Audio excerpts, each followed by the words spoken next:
Car en effet, le nombre de juifs sur le sol européen aujourd'hui serait revenu au niveau d'il y a 1000 ans, précisément à l'an 1170, date du premier recensement de ce type effectué en Europe. Explication, Sandy Fortis.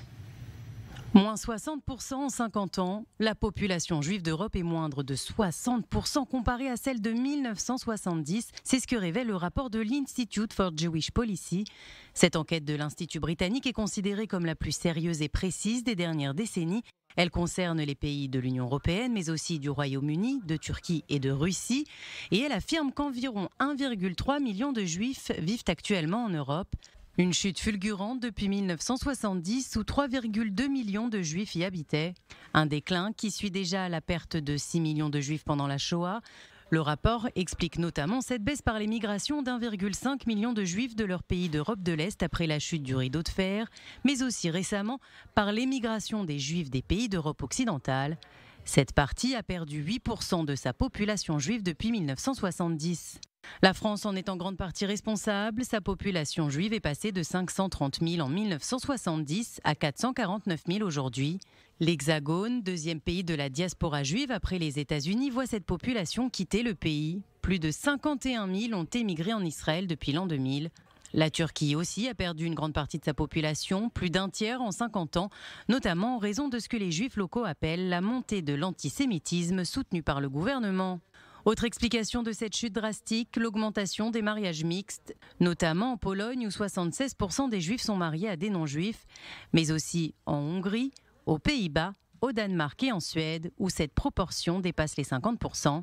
Aujourd'hui, la population juive d'Europe ne représente que 9% de la population juive mondiale. Voilà donc pour des chiffres effectivement qui peuvent paraître spectaculaires comme ça, mais on va essayer d'y voir plus clair justement avec notre invité Yohann Ben-Izri qui est vice-président du Congrès juif européen mais également du Congrès juif mondial. Bonsoir, merci d'être en direct avec nous depuis Bruxelles. D'abord, est-ce que vous êtes inquiet en lisant cette étude ou est-ce que finalement c'est un phénomène qui était prévisible ? Alors, je ne suis pas inquiet à la lecture de cette étude particulièrement, puisque cette étude n'a rien apporté de fondamentalement nouveau aux différentes constatations que nous pouvons faire sur le risque des mariages mixtes, sur un certain nombre de risques existentiels au niveau de notre appartenance à la communauté européenne.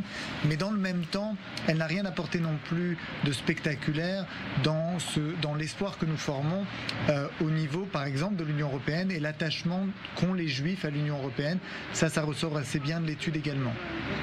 Alors, évidemment, l'Holocauste reste l'élément central qui marque un tournant pour la présence des Juifs en Europe, mais néanmoins, on constate que, effectivement, depuis les années 70, le chiffre est assez parlant.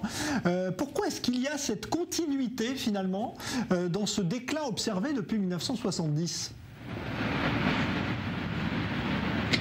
Je crois que plutôt que de parler de déclin, il convient de parler de modification, de changement. En réalité, quand on regarde la démographie juive partout dans le monde, on voit qu'il y a une certaine variation par période, par époque, etc. et par pays. À l'intérieur de l'Union européenne, il y a déjà énormément de mouvements. C'est aussi bien expliqué dans l'étude. Ici, je crois qu'effectivement, on peut l'expliquer, comme le font les auteurs, par un certain exode de France vers Israël et vers d'autres pays. On peut imaginer que certains pays d'Europe de l'Ouest aient malheureusement subi le même type d'exode, mais on voit que, par exemple, Israël n'attire pas beaucoup en dehors des Juifs français. On voit également que le gros de la perte de la population juive européenne, ça s'est passé vraiment après la chute du rideau de fer. C'est pas quelque chose qu'on a vraiment vécu de la même manière en Europe de l'Ouest. Le fait qu'aujourd'hui on parle d'une recrudescence très forte de l'antisémitisme, est-ce qu'à votre avis il est encore trop tôt là pour en analyser les conséquences sur la présence juive en Europe ? Non, je crois qu'il faut continuellement analyser l'impact que peut avoir l'antisémitisme sur la population juive en Europe. Lorsque l'Europe dit que l'Europe sans les Juifs n'est pas l'Europe. C'est un moment fort, c'est une déclaration forte, mais c'est également une déclaration qu'il faut mesurer dans les faits. Il y a effectivement de l'antisémitisme en Europe, il y a une recrudescence de l'antisémitisme partout en Europe, mais également dans le monde. Je ne crois pas qu'il y ait un endroit dans le monde où on ne mesure pas une recrudescence de l'antisémitisme. Et il faut toujours analyser quel est l'impact de cet antisémitisme sur la perception des Juifs en Europe. Ça a été mesuré notamment par l'Agence des droits fondamentaux et par la Commission européenne. Et on en a tenu compte aussi dans les déclarations du Conseil européen qui est derrière moi, parce que effectivement c'est un souci permanent. De là à dire que c'est un souci particulier à l'Europe, c'est un pas que je ne ferai pas. Alors aujourd'hui, on constate, parce que c'est aussi assez spectaculaire, le chiffre que montre cette étude, c'est qu'on est revenu finalement à une sorte de case départ. On est revenu au chiffre qui était celui du Moyen-Âge. Est-ce que ça, à votre avis, ça doit interpeller ou pas ? Ce qui doit, je pense, interpeller, c'est les mouvements de population, la perception qu'ont les Juifs de leur avenir dans leur pays, l'attachement qu'ils montrent à leur pays tant qu'ils y sont. On a un attachement plus fort à l'Union européenne dans les pays de l'Union européenne que la population en général. On a un attachement national extrêmement fort également, un ancrage national extrêmement fort. Et je crois que la contribution des Juifs à la construction européenne n'est plus à démontrer. Ça a été également rappelé dans cette étude. Ce que je pense, c'est qu'au final, lorsqu'on regarde les chiffres généraux, on peut être effectivement pris de stupeur, mais ce qui m'intéresse beaucoup plus, c'est l'avenir des Juifs.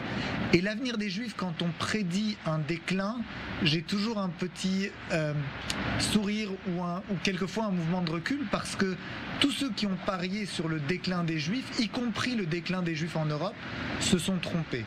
Je ne crois pas que nous en soyons à devoir prendre la mesure d'un exode massif des Juifs d'Europe ou d'une Europe qui se vide de ses Juifs. Je crois que ça, c'est une prédiction qui va se révéler fausse. Yohann Benizri, qu'est-ce qui vous redonne espoir aujourd'hui? Est-ce qu'il y a un exemple récent ou un signe que vous voyez peut-être dans cette étude d'ailleurs qui vous qui vous redonne d'espoir justement que la présence juive en Europe, elle est là pour durer encore très longtemps, même si on n'est plus dans les chiffres d'il y a 100 ans?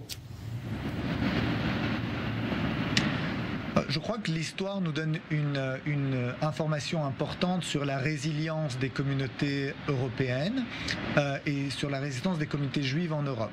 Je crois que aussi on peut tirer argument du fait que dans certains pays, nous voyons que finalement les mariages mixtes ne sont pas autant pointés du doigt que dans d'autres contrées.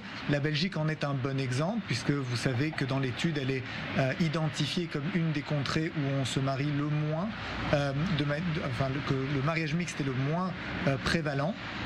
Je constate également qu'il y a une recrudescence de l'intérêt des Juifs pour leur culture, pour leur mémoire collective, pour leur histoire.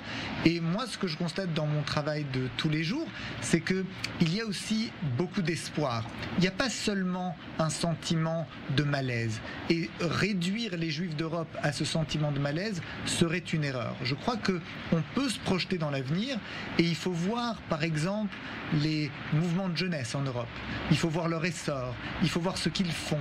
Malgré les temps qui courent, malgré l'épidémie en cours, les mouvements de jeunesse sont encore extrêmement actifs et ça me remplit d'espoir. Quand je vois que les écoles juives ne se vident pas, qu'au contraire, elles continuent de transmettre notre héritage, c'est quelque chose qui me donne espoir. Et de toute façon, vous savez, je suis de ceux qui pensent que seul compte le travail. C'est-à-dire que ma responsabilité, c'est de m'assurer que tant qu'il y a une présence juive en Europe, celle-ci soit dans les meilleures conditions possibles. Et je crois que c'est vers là qu'il faut tendre. Eh ben voilà, l'espoir, donc, message que vous nous délivrez, Yohann Benizri, merci. Je rappelle que vous êtes vice-président du Congrès juif européen et du Congrès juif mondial. Vous étiez en direct de Bruxelles.